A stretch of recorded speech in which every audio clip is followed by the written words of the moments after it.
Hello, welcome to our channel. I'm Tiffany, a retired librarian turned homeschool mom.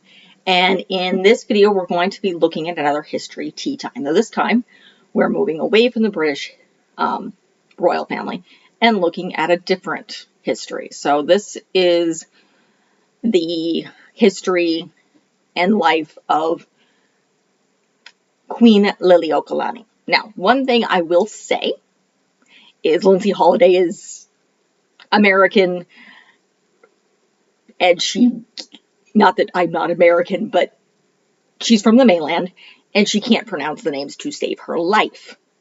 I'm afraid. I am weird. I grew up in Hawaii. This was part of my, 5th grade history. So I will be pronouncing things a little bit more differently, just because, again, I'm more familiar with the Hawaiian language, because I learned it in, kindergarten. Learned it a little bit in kindergarten, 1st grade, because, again, I briefly spent time in the Hawaiian public school system. Don't do that. It's a bad thing. My public school system is not a good thing. Any public school system is not a good thing. At least not either in Arizona or Hawaii. Apparently, however, Hawaii's is better than Arizona, which is hard to think. Okay, back to the video. So it's about 26 minutes long, minus the mass mispronunciations, which is, again, understandable. Someone who grew up on the mainland, she's doing the Anglican versions. So she does talk about the history of Queen Liliʻuokalani, who was the last queen of the Hawaiian Islands. She was distantly related to the Kamehameha family, though quite distantly. She was the brother of King Kalakaua, who he was far too much involved with the British, or radically, no, he was involved with the Americans. His predecessor, who was brought on by the Congress, was very much involved with the British.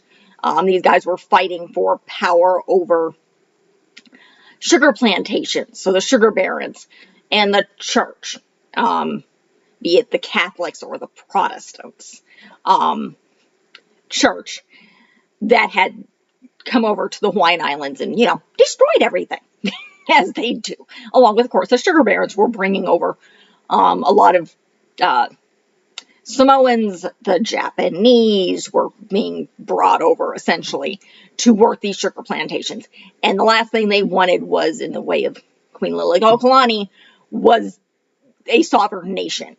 Because, again, they wanted it either aligned with Britain or aligned with the U.S. so they could basically pay less money and have complete control, which is essentially what they did. And very similar to the Native Americans, disease wrecked and killed people like crazy, smallpox epidemics. Queen Liliʻuokalani actually stopped one from breaking out to the rest of the islands, which, again, because she closed the ports, she pissed off the barons. Her brother was off being a moron and touring Europe and sticking up to people. Again, something's not something I'm aware of. It's not something they talk about. Kalakaua was talked about as the Merry Monarch. He brought back the hula in Hawaii. This film goes back into the history of just what a mess he really was. She tried to bring back the sovereign people, give power back to the people. Why, of course, these sugar barons and her brother, who pretty much signed over everything to these sugar barons and these white men who were essentially evil and businessmen, and just, they didn't care. They wanted to exploit people. So the last thing they wanted was to have the natives, let alone their practical slaves, not technical slaves, but, as they do. Just think the Chinese being brought over to build railroads. They weren't actual slaves, but they were treated like them. They weren't actually owed, but, also the sharecroppers that the African Americans became later. They weren't slaves, but, yeah, they weren't that far off. So eventually these guys won. So she tried to get, it was Grover Cleveland, to help her, but when she wanted essentially the execution of the guys who were after her, who essentially took over, he was like, yeah, no. And then, of course, they imprisoned her in Iolani Palace, which is something that I knew because I toured it, again, 5th grade. Hawaii is my native state. And she was trapped there, essentially, and she was forced to abdicate. She had no choice. They were forcing her out. It was that or death, essentially. They pardoned her, and she was sent into exile. She also had a really crappy, she married a dickhead who cheated on her. She lived with his mother, who was nasty and probably racist. Extremely racist. And treated her horribly. She eventually got her own home. When she inherited it, she lost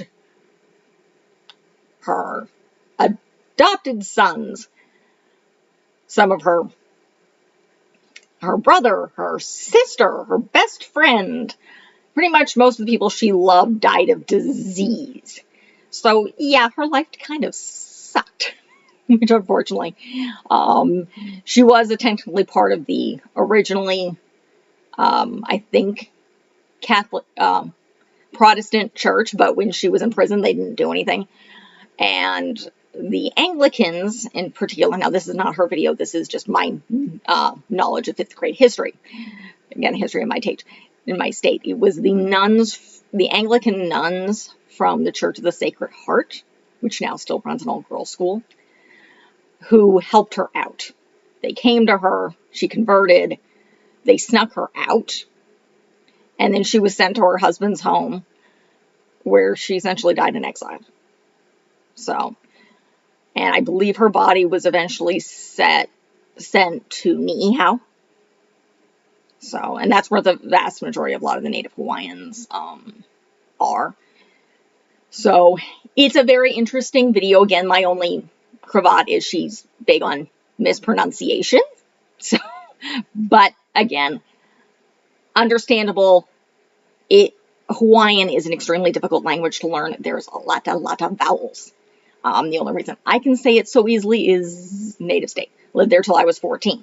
So this was very much part of when most people learn history of your state. This is the history of mine.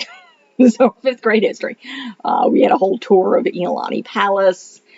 We had the tour of what is now the governor's mansion, which was her husband's home. Unfortunately, I don't believe she was happy there. Because again, mother-in-law from hell, who just was probably very, very racist, was not happy her husband married a Hawaiian, because evil, native, colored person, stuck-up white woman, basically made her daughter-in-law's life hell. So that is now the governor's mansion, by the way. The bottom floor is a museum. The top floor is where he lives. We also, I think, I remember touring the early missionary churches, which are right around the same area. And unbeknownst to people, that was actually closer to the coast. Waikiki is fake. I'm sorry to say. The sand is not, it's built up land. But I digress. It's a very, very interesting video. I've covered Lindsay Holiday before. I do recommend her. The history of Queen Liliʻuokalani is very, very interesting, as is she does touch on the last queen, not Kalakaua's wife, but Queen Kapiolani. Though admittedly, I know she mispronounces that name.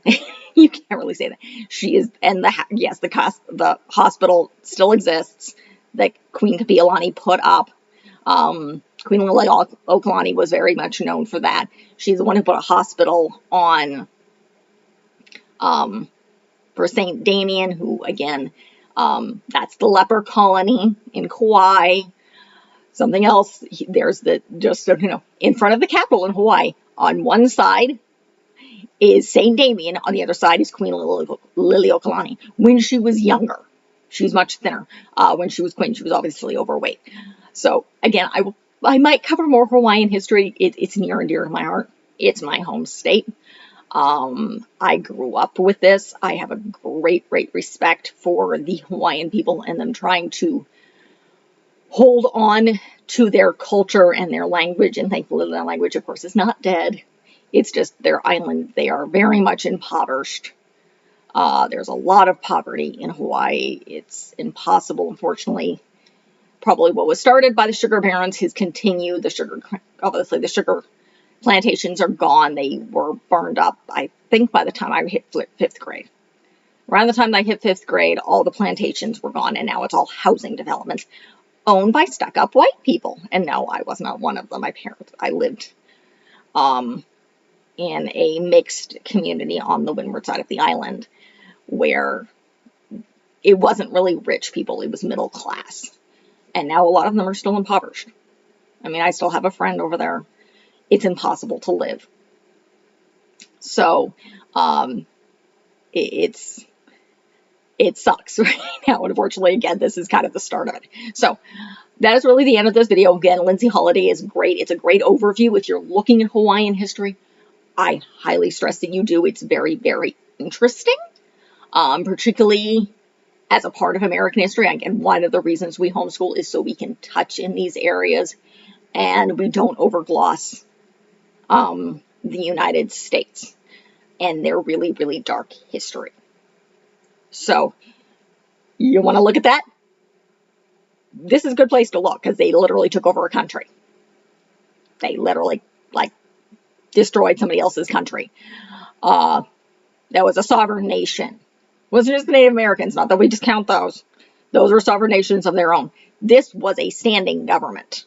It existed. And basically business interests destroyed them. And this happened, Hawaii became a state in 1950, remember correctly. Right around there, possibly 1960s. I don't remember. It's a 50th state.